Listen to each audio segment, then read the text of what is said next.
그 핸즈온으로 얘기 보셨을 거예요. 핸즈온 행사를 보통 하면 따라하기 이렇게 생각하시면 되는데 저희가 오늘 주제가 또 요청이 있어서 스캐닝 관련된 잘 알고 있겠지만 3D 스캐닝 관련된 프로젝트예요. 그래서 그 스캔 데이터는 이게 상당히 데이터 양이 큽니다. 그래서 여러분들이 사실상은 원래 노트북 갖고 오게 하고 소프트웨어를 깔게 해드리고 이렇게 실제로 한번 여기 보이는 몇 가지 장비를 갖고 와서 직접 만져보고 뭐 이렇게 한번 전체 풀 프로세스 스캐닝하고 모델링하는 그 풀 프로세스를 한번 체험케 해드리고 싶었으나 말씀드렸지만 포인트가 뭐 수억 개, 수천억 개의 포인트 데이터로 쌓여 있는 그 어마어마하게 무지하게 큽니다. 그래서 어떤 데이터들은 뭐 저희가 지금 사무실에서도 스캔 투빔 작업을 합니다.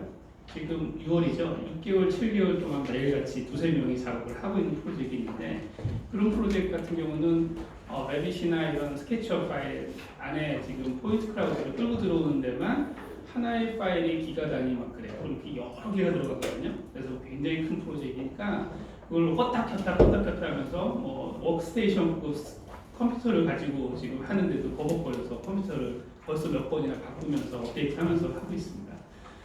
그런 상황이다 보니까 이걸 낮추고 해도 일반적으로 우리가 이제 여기는 그래도 엔지니어링 기반의 여러분들이기 때문에 갖고 오신 노트북을 좀 상정하고 진행을 해볼까도 했으나 워낙 다양한 컴퓨터 환경이 예측되다 보니까 너무 컴플레인을 해결하다 보면 이 짧은 세미나 시간에 해결이 안 될 것 같아서 조금 어렵게 생각을 하고 약간 계획을 바꿨습니다. 간접 실험이라고 하죠. 그래서 그 방식으로 제가 진행을 할 생각인데요. 저는 전반적으로 그 스캔 투 빔에 대한 스케치, 간략한 브리프하게 브리핑을 해드리는 정도로 말문을 열기로 하고요. 한 20-30분 혹은 30-40분 정도 제가 쓰겠고요. 그 다음에 그 빌딩 포인트 코리아라고 스캐닝 장비 쪽에서는 한 축을 가지고 있는 빌딩 포인트 코리아에서 직접 지원을 나와주셨어요. 그 뒤에 이따 소개해드리겠지만 박찬호 과장님께서 앞에 저 무시무시하게 큰 투구같이 생긴 저 장비, 저게 3D 스캐닝, 광대역 3D 스캐너인데 저 장비와 또 핸디한 스캐너가 있습니다. 지오슬램이라고 아시는 분도 있겠지만 저거는 스테이션 방식의 서서 찍고 여러 개를 찍은 다음에 스티치하는 정확한 프로세스를 갖고 있는데 그 지오슬램 같은 경우는 슬램 기술이라고 해서 이동하면서 찍는 거예요. 그러니까 이미지 정확 기술 같은 건데 이게 이제 뭔가 프로세싱 절차가 있겠죠. 그 과정이 보통 이제 스캔 관심 있는 여러 엔지니어 분들께서도 얼핏 보면서도 그 다음에 후처리 과정이 있겠지라고 이렇게 하는 게 피상적입니다.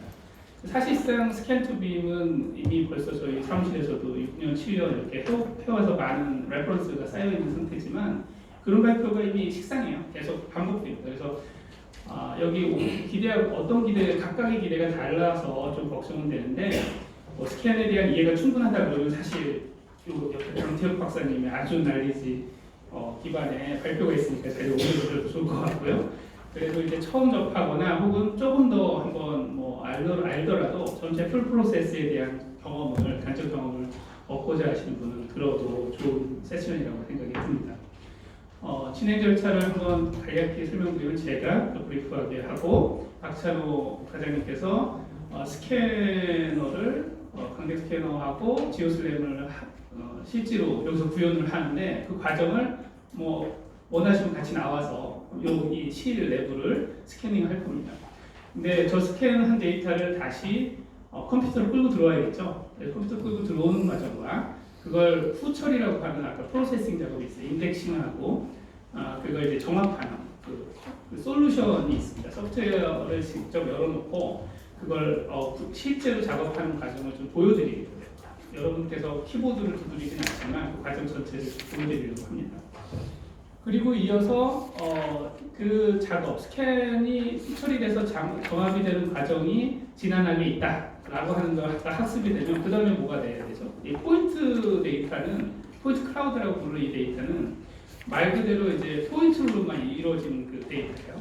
아무것도 없죠. 무성적이죠. 위치값만 있는 수억 개의 점들의 조합이에요. 그 점들의 데이터를 가지고는 뭣도 쓸 데가 없습니다.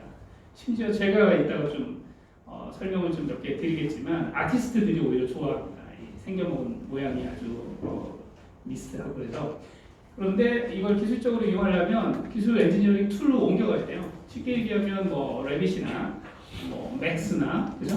라이노나 스케치업이나 여러 가지 방법이 있는데 저희는 그 스캔 투 빔이라고 했을 때 그 빔은 여러분들이 이해를 여기 빔 학회에서 주최하고 있는 거 아시죠? 그래서 빔이라는 게 인포메이션 기반의 모델링이기 때문에 저희 AB 건축에서는 레빗이나 빔 툴을 주로 해서 작업을 해서 정보 모델링으로 연결되는 과정을 프로세싱 하는데 그런 어떤 그 빔 기반의 데이터도 중요하지만 건축가들이 이제 이쪽 건설 산업에 계신 여러분들은 대체로 스케치업을 많이 쓰죠. 그래서 스케치업이라는 키워드 때문에 이렇게 많은 분들이 오셨을 것 같기도 해요.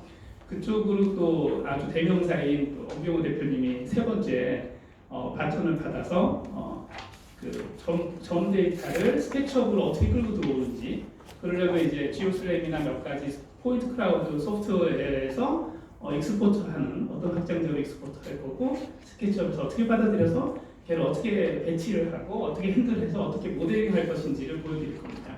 그래서 그 간단한 일련의 절차와 저의 전반적인 몇 가지 사례와 그 끝을 이어서 이제 엄경호 대표님께서 했던 여러 가지 재미난 사례들을 보여드릴 겁니다. 사실상 엄 대표님하고 저하고 거의 뭐 같은 일을 한다고 봐도 될 것 같아요. 그래서 디지털 아카이브하는 관련된 다양한 가능성들이 있는 것 정도의 공부가 되실 수 있다는 생각이 듭니다. 이게 이 홈페이지를 굳이 보여드리는 건 이래요. 제가 오늘 발표하는 자료는 그래서 좀 다 오픈이 돼 있어요. 근데 이제 발표 PPT로 오픈되어 있지는 않지만 하나하나 이런 어떤 스캔 투 빔 관련된 홈 BIM 관련된 내용들을 뭐 공개할 수 있는 것들은 올렸고 최근 건 올리지 못했는데 그 내용 그 몇 가지 것들을 이야기 속에서 넣도록 하겠습니다. 그래서 PPT 자료입니다.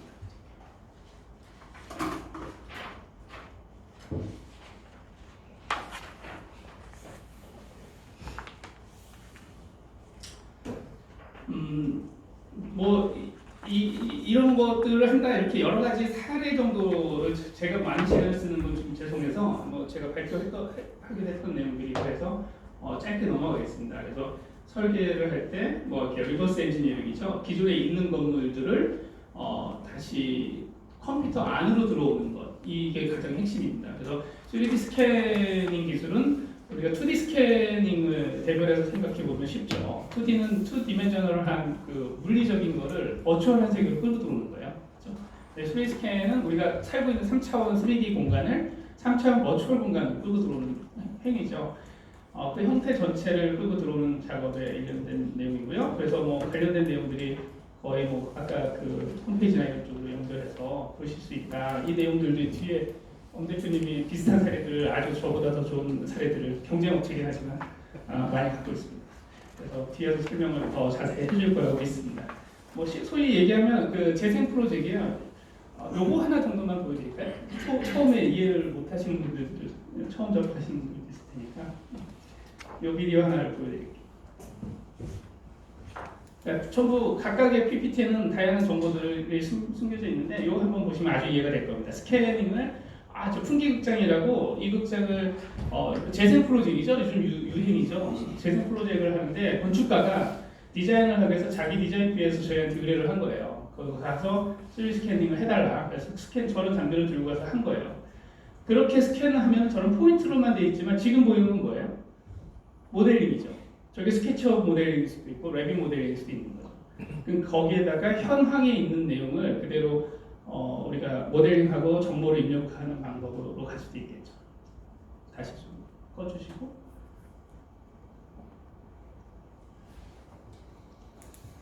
그리고 아카이빙, 문화재 보존, 전시 기록 등 다양한 방법들이 있다는 겁니다. 그래서 공간 건축도 처음에 사라질 때 이때는 이게 광대역 스캐너가 인기가 없을 때였는데 제가 거의 처음으로 빌딩 포인트 코리아의 지원을 받아서 이렇게 공간 건축이라고 아주 상징적인 건물이 아라리오 미술관에 팔리기 전날 마지막 날 가가지고 밤새 촬영을 했던 그래서 저 기록이 아직 있습니다. 저게 비용 못 받고 열심히 만들어 놓은 건데 저 때는 굉장히 센세이션해서 목숨 걸고 찍어야겠다고 찍어놨는데 나중에 비싸게 팔릴 생각을 하고 있습니다.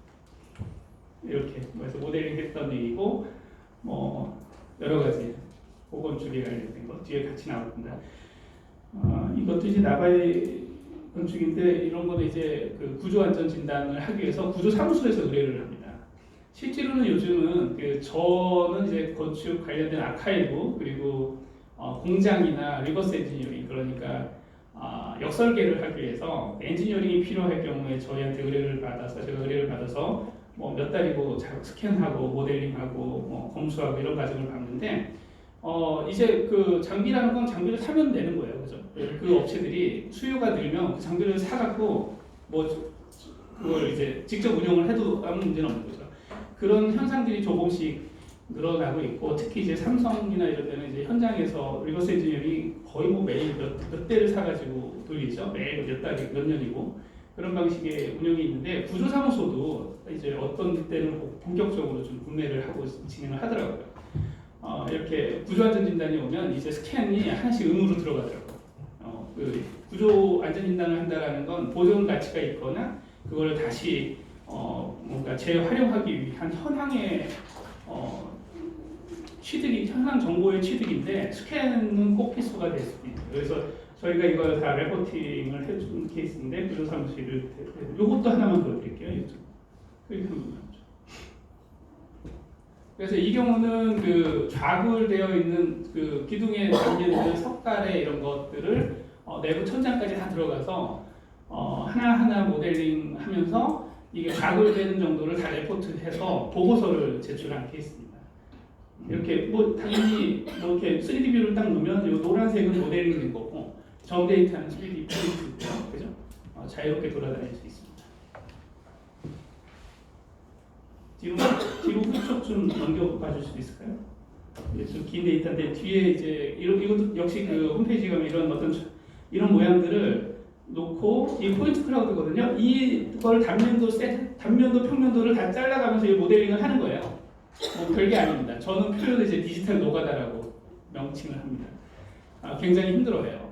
실제로 노가다 하루 종일 노가다하는 느낌입니다. 그래서 저 모호하게 보이는 점들을 가지고 리버스, 그러니까 다시 역으로 설계 도면이 없는 건물을 상대로 역으로 설계 도면을 만드는 과정에 지난하게 있습니다. 이 과정도 이 내용들은 다 설명하기에 아주 재미있지만 차차 찾아보시기로 하고요.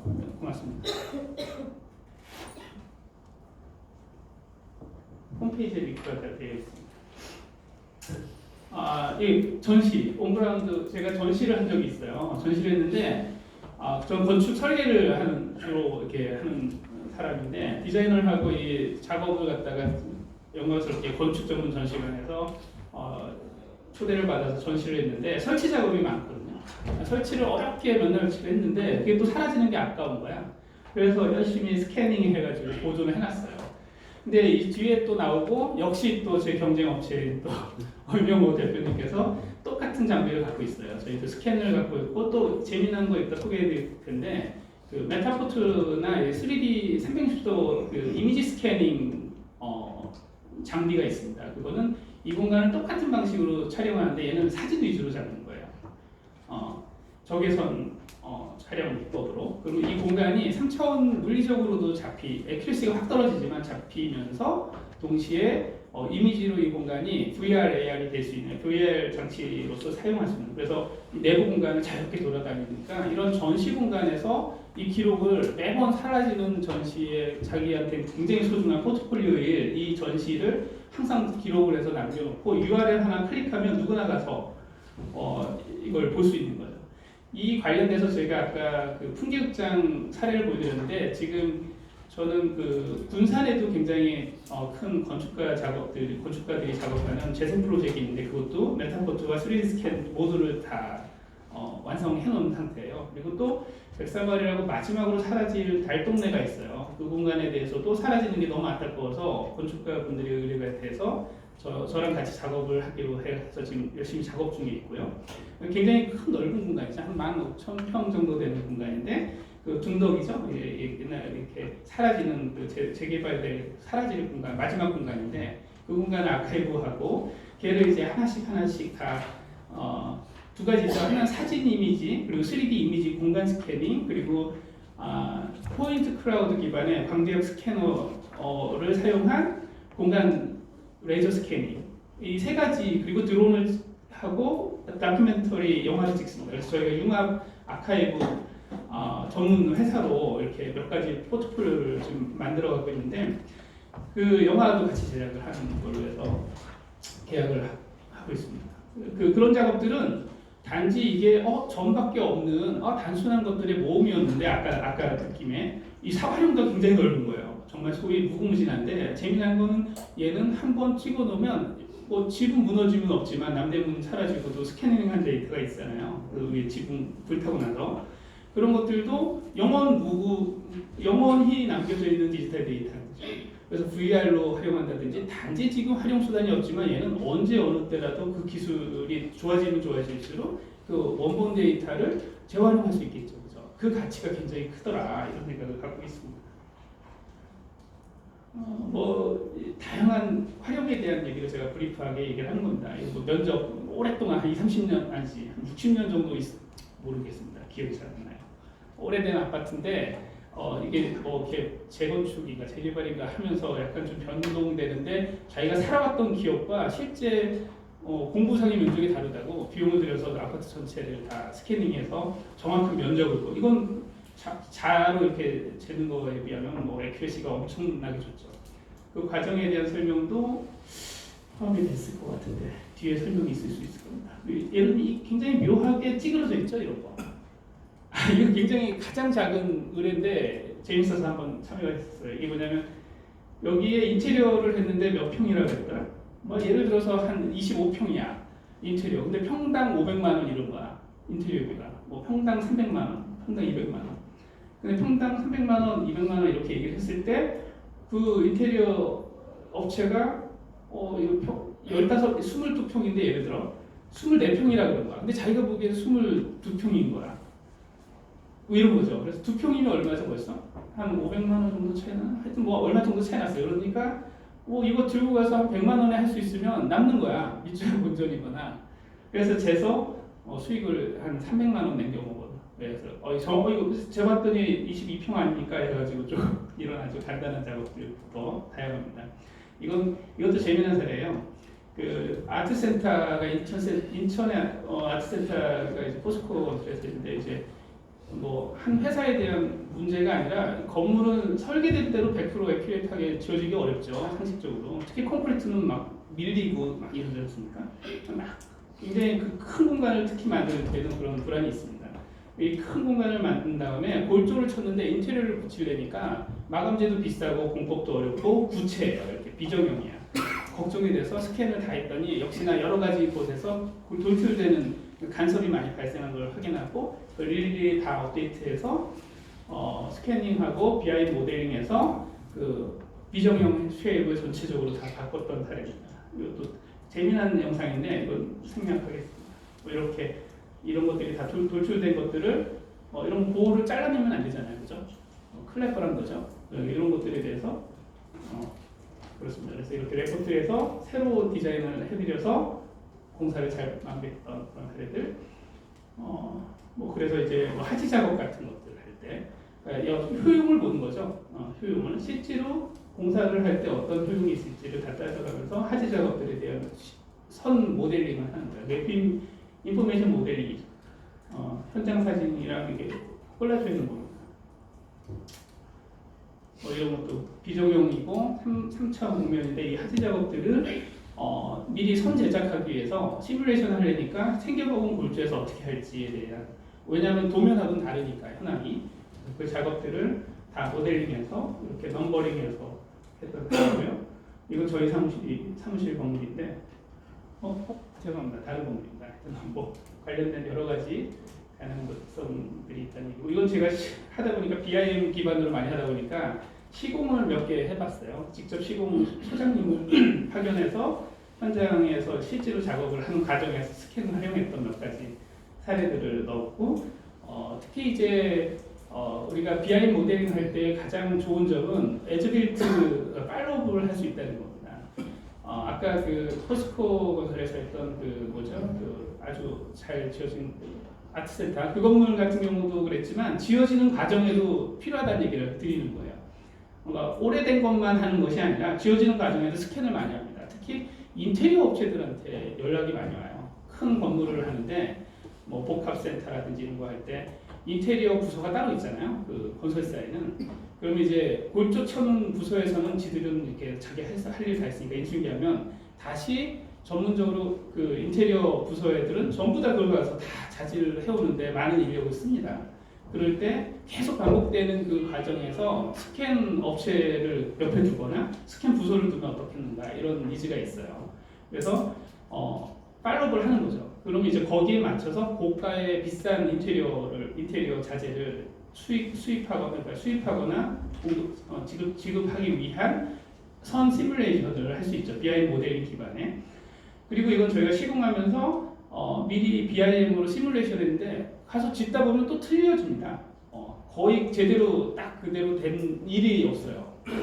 그럼 그때마다 에즈빌트 모델링을 해서 바꾸는데 가끔 이제 스캔도 그런 쪽에 활용이 된다는 거고 이것도 다 제가 디자인하고 지금 프로젝트입니다. 이건 저희 회사인데 이렇게 하나 찍어놨는데 어느 날 아티스트가 왔어요. 해화동 거리인데 해화동 거리 이런 포트폴리오를 보고 어떤 아티스트가 지원금을 받아갖고 자기가 그 미디어 아트를 그러니까 영상을 만드는데 포인트 클라우드 영상을 보고 너무 아름답다고 같이 한번 하자 그래서 저희도 그런 거 좋아하니까 좋은 생각이다. 난 기술이 없었는데 잘 됐다고 했는데 시간이 없어가지고 다른 걸 못하고 제가 나중에 혼자 여력이 되면 놀겠다 생각한 국내 긁어놨던 스캔 데이터가 마침 있어서 그거 줬더니 끝내주는 스크리닝 작업이 있더라고요. 그래서 그걸 제가 그걸 가지고 스크리닝한 데이터를 유튜브에 올린 걸 보여드리고 싶었으나 요청을 했더니 사라졌어 링크가. 왜 그러냐 했더니 이게 좀 업데이트 돼가지고 광주인가 어디 영화관에 1시간 몇 분짜리로 영화로 만들어졌대요.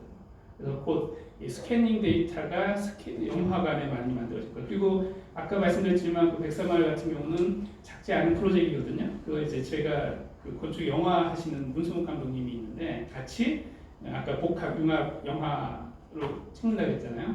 그래서 그 공간이 리얼한 드를 인터뷰하고 그 마을 다큐멘터리니까 막 찍다가 드론도 찍고요. 다 영상 작업을 해요. 드론을 찍고 들어오다가 이런 포인트 클라우드로 사라지는 거죠. 예를 들어. 그리고 뭔가 또 나오고 이런 유치한 시나리오는 제 머리에서 나오고 훨씬 더 아름답게 뭔가 영상 제작이 된다. 그러니까 약간 상상 자극이 되죠. 이 단순한 데이터가 가지고 올 수 있는 많은. 그리고 이거는 저희 사무실을 그래서 그 멀티프트라고 하는 VR 기계를 이렇게 끼고 나면 돌아다니면서 초점을 맞추면 이동을 하면서 전층을 다닐 수 있어요. 내비게이트 할 수 있는데 그 작업은 엄영호 대표님이 다른 프로젝트에서 보여드릴 수 있을 것 같아요. 이게 이제 그 작업을 캡처한 건데 이 링크가 아마 있을 텐데 링크가 끊어졌어요. 여기 보시면 대충 감이 오나요? 이렇게 약간 사라질 것 같은 뭐 베일드한 뭐 이런 공간에 영상 작업들이 계속 많이 본물처럼 쏟아지고 있습니다.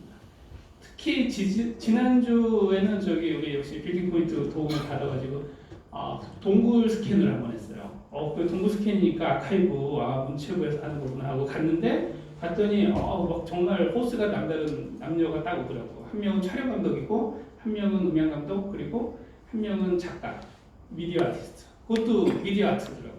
저한테 그런 요구들을 많이 하고 있는데 그래서 동굴 제주도의 미공개 동굴을 용암 동굴을 뭐 1km 정도를 왔다 갔다 하면서 뭐 하루 종일 같이 보내고 이렇게 놀았던 기억이 있습니다. 지난주 제주도에 가서 뭐 이런 방식이 있습니다. 요거는 지금 제가 아까 얘기했던 6개월, 7개월 정도 작업하고 있는 건데 공개가 되나 모르겠네요.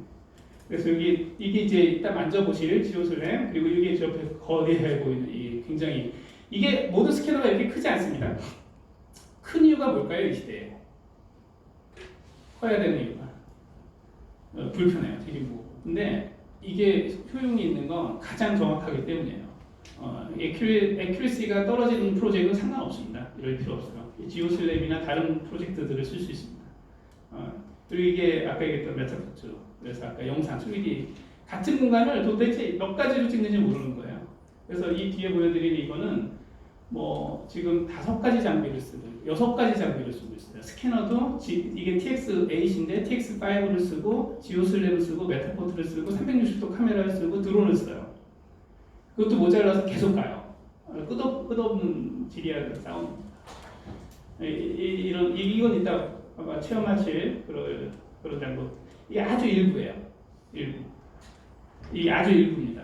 굉장히 큰 프로젝트이고 다 스캔을 한 다음에 그 점만을 가지고 안 되니까 영상이랑 같이 보면서 360도 카메라도 보고 몇 가지 정보들을 막 껐다 켰다 하면서 죄송합니다.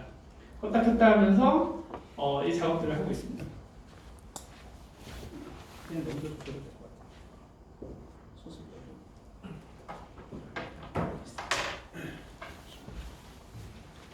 다음 뭐 거의 됐습니다. 거의 됐습니다. 이 작업입니다. 다음 보시면 이제 직관적으로 알겠죠. 저 이제 마무리하겠습니다. 제가 사실은 그 스캔 투 빔에 대한 그 전반적인 그 프로세스에 대한 레포트를 우리가 검견하고 같이 해서 뭐 이렇게 작업한 게 있어요. 그래서 어떻게 학술 전문적으로 이런 과정을 한다라고 하는 그거에 대한 여러 가지 조사 연구 보고가 있는데 그걸 좀 보여드릴까 했는데 제가 시간을 다 잡아볼 수는 없고 실제로 잘하시는 분들에 대해서 보여줄 것 같으니까 저는 이만 줄이기로 하고 바로 이어서 뭐 박찬호 과장님 나와주시겠어요? 바로 이어서 진행하겠습니다.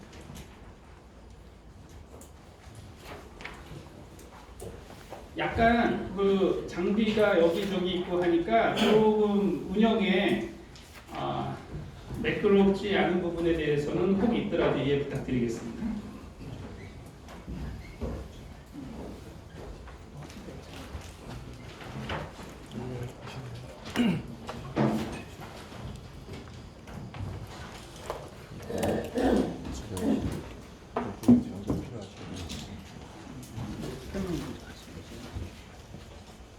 박수 한번 부탁드립니다.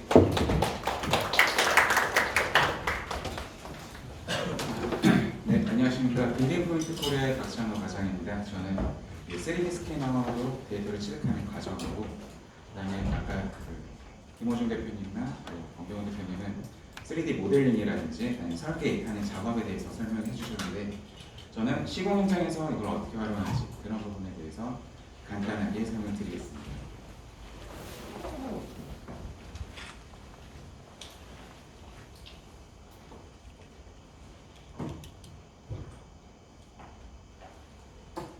일단 3D 스캐너라고 해서 말씀을 많이 들어보셨을 텐데요. 일단 뭐 3000 레이저 센서가 어떤 대상물에 맞고 돌아온 것을 기록하는 그런 장비라고 보시면 됩니다. 그래서 추단 100만 포인트의 점을 이제 측정하며 기록하는 장비인데 쉽게 생각하시면 이제 일반 스캐너랑 같다고 생각하시면 돼요. 실제 공간에 존재하는 사물을 PC로 가져가는 역할을 하는 거라고 보시면 되고요. 앞에 3D가 붙었으니까 3차원 데이터를 기록하는 장비라고 보시면 됩니다. 간단하게 시험을 좀 보여드릴 텐데요.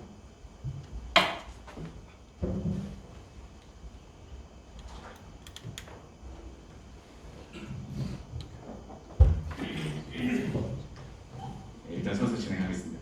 3차원 스캐너가 일단은 종류가 좀 여러 가지가 있습니다. 앞에 설치되어 있는 삼각대 세우는 그런 고정식 스캐너가 있고요. 그다음에 제가 좀 전에 들고 나왔던 이동식 스캐너 여러 가지가 있는데 최근에는 드론에도 이런 라이다 센서를 장착을 해서 데이터를 취득하는 그런 장비들이 있습니다. 정밀도 수준으로 보면은 가장 왼쪽에 있는 장비부터 정밀도 수준이 높고요. 그 다음에 이동하면서 데이터를 취득하는 거는 그만큼 정밀도가 좀 낮긴 하지만 데이터를 쉽고 빠르게 취득할 수 있다는 그런 장점들이 있습니다. 그래서 시범을 한번 보여드리도록 하겠습니다.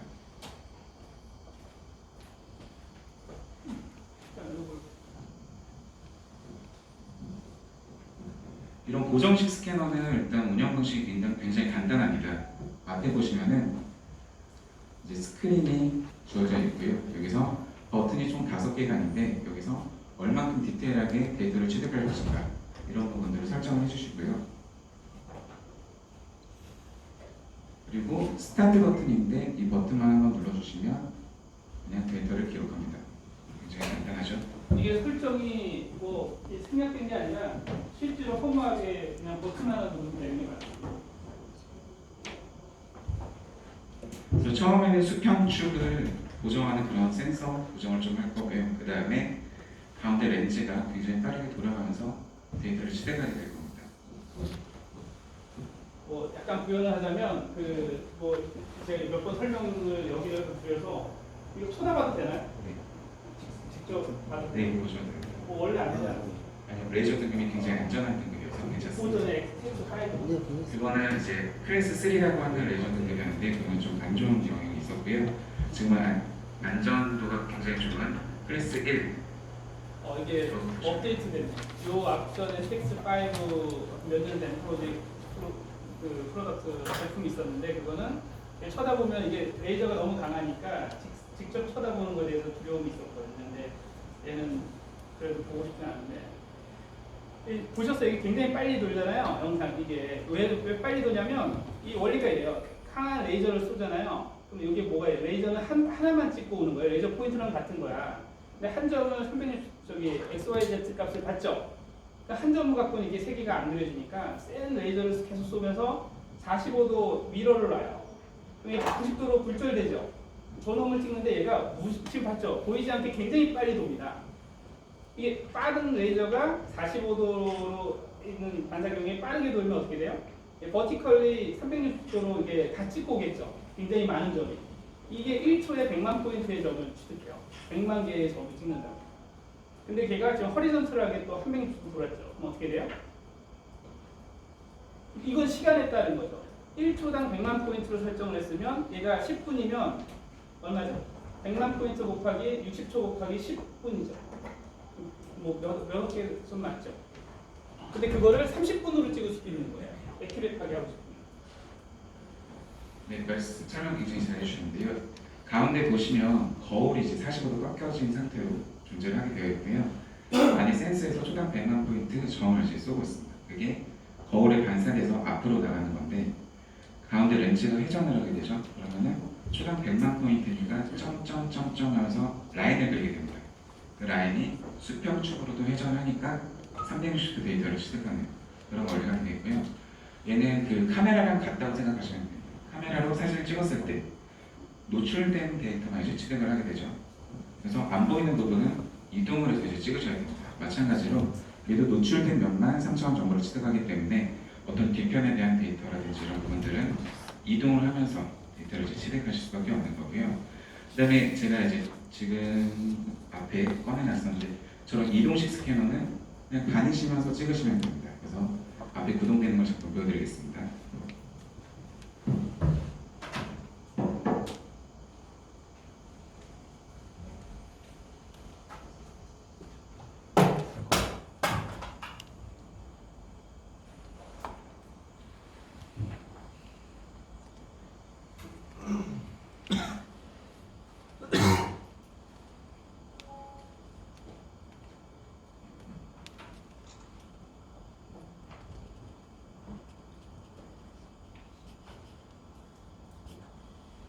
제가 약간 구현을 옆에서 나레이션을 좀 넣겠습니다. 지금은 뭘 하시는 거냐면 지금 기계랑 연결되어 있는 화면을 보고 계시고요. 실제로 저 지오슬램이라고 하는 이동식 스캐너를 작동하는 중이에요. 태블릿 PC가 지금 앞에 보이고 계시면 지금 스타트 버튼을 누른 거거든요. 레디를 하고 있는 거예요. 연결시키고 있습니다. 이 장비와 저 스마트폰, 스마트 태블릿 PC랑 연결을 시킵니다. 태블릿 PC에 있는 소프트웨어예요. 그것도 크롬이랑 연결돼서 그냥 URL 치고 들어가면 돼요. 소프트웨어가 따로 있지 않고 클라우드 기반으로 되어 있습니다. 제가 좀 도와드릴게요. 이렇게. 네. 지금 잘 보이실지 모르겠는데 여기 보시면 이제 점점점 하면서 뭐가 들어왔을 겁니다. 라인 보이세요? 하나? 네. 그게 아까 첫 번째 그 이렇게 돌고 있는 거죠. 호리전털리 돈다고 했던. 그래서 그 앞에 보셨던 그 센서가 이런 이동식 스캐너는 손으로 들고 다닐 수 있게끔 이렇게 작게 구성이 되어 있는데 제가 지금 촬영하고 있다는 얘기예요. 이해하셨죠? 촬영 중인 겁니다. 실황이에요. 이렇게 도는 거예요. 아까 얘가 굉장히 빨리 돈 거에 비하면 얘는 완전 느린 거죠. 그래서 보시면은 이동하는 경로라든지 그다음에 지금 현재 이 센서에서 맞고 돌아온 그런 데이터들이 지금 계속 기록이 되고 있는 중입니다. 저게 지금 막 움직이는데 되냐 하는데 되고 있는 거예요. 사람이 평소에 산책하듯이 걸어 다니시면은 그런 데이터 취득이 됩니다. 지난주에 이장비를 들고 동굴을 갔거든요. 제가 이따가 여기 핸드폰에 영상을 갖고 보여드릴 수 있는데 그냥 걸어만 다니면 저렇게 포인트를 취득하는 겁니다. 저 정도 속도. 그럼 이제 동굴 같은 경우는 그냥 끝까지 걸어갔다가 오면 끝나는 거예요. 쉽죠? 근데 그게 우리가 자로 재는 것보다 훨씬 정확한 3차원 공간 구성을 하니까 대단한 기술이죠. 사실상. 저기 이제 외벽 쪽이겠죠, 그죠? 외벽 쪽에 선들이 많이 포인트가 보이죠. 평면도라고 봤을 때. 그리고 지금 얘는 영역이 일부 보이는데 태블릿 PC에서 저기 줌인아웃을 할 수 있어요. 전체 영역을 보고 내가 경로를 잘 가고 있는지 아닌지. 특히 지금 지오슬랩 이거는 지금 관찰하셨는지 모르겠는데 가기만 하면은 얘가 이제 데이터로서의 완성도를 떨어뜨립니다. 갔다가 제자리로 와서 꺼야 돼요. 한 가지 더 드릴 수 있는 정보는 30분 안에 돌아와야 돼요. 그러니까 간 속도 생각하면서 15분보다 더 멀리 가면 돌아오기 어렵겠죠. 왔던 경로로 올 필요는 없습니다. 자유롭게 다니다가 제자리만 오면 돼요. 지금 이거 실황이에요, 그죠? 이 공간이 지금 스캔이 됐는데 지금 이게 지금 단면을 섹션을 자른 거예요. 본인들 찾을 수 있으세요? 자기 얼굴? 이거는 몸에 해롭지 않나요? 네, 해롭지 않습니다. 촬영하면 옆에 주민들이 있잖아요. 굉장히 건강 공포증이 있어갖고 괜찮냐고 자꾸 물어봐요. 책상하고 보이죠? 포인트를. 단면하고 이 공간이 레빗이나 스케치업으로 들어와서 똑같이 섹션을 자를 수 있다고 보시면 됩니다. 밑에서 올리는 거죠. 지금 여기 레벨이 1.6 디멘저닝도 되죠. 우리가 여기서 저기까지 몇 미터인지 한번 여쭤봐도 될까요? 이거는 단순 뷰어여서 여기 죄송합니다. 제가 이만큼밖에 몰라서. 이 높이는 정확한 거죠? 1.47에서 이 높이 자른 거는 3.34m. 네, 이건 이제 상대 거리. 상대거리. 상대가 유지하는 범위에서 본인의 위치를 0으로 기록하고. 지금 상대거리 얘기를 하셨는데 그 얘기는 절대거리가 중요하다는 얘기잖아요. 그랬을 때 그 GPS를 같이 장비를 갖고 오면 애큐레시가 상당히 높일 수 있어요. 그리고 이렇게 30분씩 찍은 공간을 더 길 수 있고 더 높고 클 수 있죠. 그러면 이 스테이션 방식과 비슷하게 여기서 찍고 저기서 찍고 한 데이터를 하나로 정합하는 프로세스가 뒤에 또 있습니다.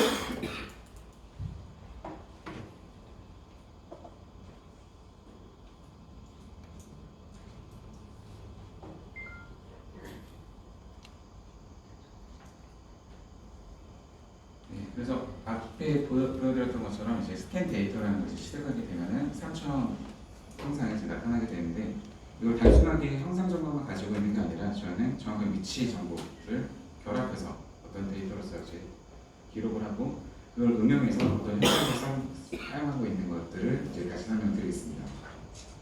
그래서 앞에 보시면은 왼쪽에 GNSS랑 토탈 스테이션이라고 제가 설명을 붙여놨는데 저거는 현장에서 정확한 위치 좌표를 결정하는 그런 역할을 해주는 자료를 보시면 되고요. 가운데 있는 것들이 이제 UAS 드론이라든지 아니면 이동하면서 스캔하는 장비, 또 고정식 스캔 장비 해서 정밀한 3차원 정보를 취득하게 됩니다.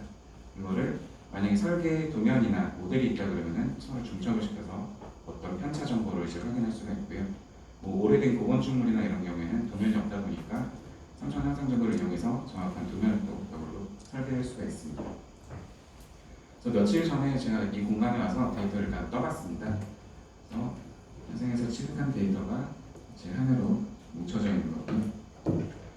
이 상태는 이 포인트 하나하나마다 좌표 정보를 가지고 있기 때문에 뭐 거리 정보라든지 각도 정보 이런 것들을 바로 추출할 수가 있습니다.